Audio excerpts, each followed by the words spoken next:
What's up, guys? It's Chad here. You just came to my driveway today. If you've been following the channel, you know behind me is our new to us 2021 Grey Wolf 29BH. And the subject of today's video is going to figure out what kind of grease fittings we have to change the grease on the axle. So stay tuned right after this. In about another week or so, I'm going to be going on a nice camping trip with the family for Labor Day weekend. I'm getting the camper all ship shape, ready to go, cleaned up. I haven't started yet. It is after work on a Friday. But anyways, I want to get my axle bearings all greased up. Haven't done it yet. So this is a new to us camper we've only had for a few months. But on today's video, I'm going to show you guys how to tell what type of lubrication system you have for your axles. It's either going to be A, the Easy Lube axles that just have the grease zerk back there, or it's going to be the much more labor-intensive process of literally removing all of your bearings, repacking them, then reinstalling. So again, first thing I'm going to do, I have to get all my jacks up, and there's my dog over there scratching his back. Again, this is stored in my driveway at the moment. Get all my jacks up and remove just this one side wheel chock. I'm going to try to pull out this tire right here and see what I got. Stay tuned.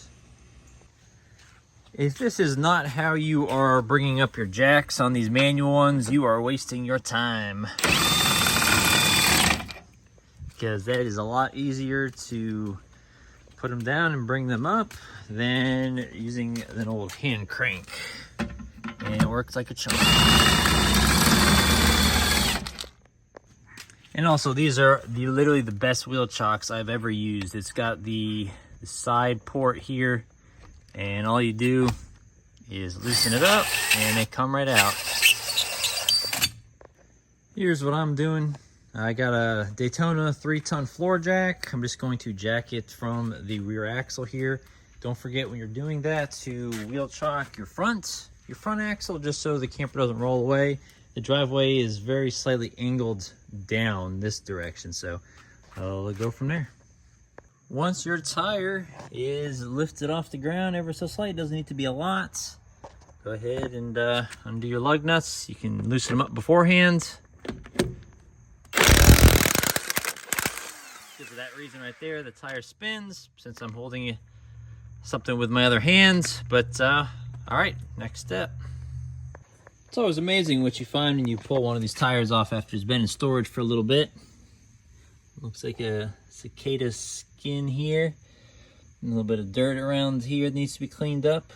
But long story short, these center caps, you can kind of pull this center piece off to get to this. But once you do that, it gets kind of loose and doesn't stay anymore. So that's why I'm saying to pull off the whole wheel. All right, once you get under here, you will see this little black cap. All right, it is a seal and it keeps the grease in. I always just get a flathead screwdriver and kind of pry it. It's better to use something plastic and not sharp. If your fingernail can get it, but underneath this, it'll tell you if it's an Easy Lube axle or not. All right, in my case, after I pulled this off, this little seal here, you can clearly see the Easy Lube Zerk fitting for the grease.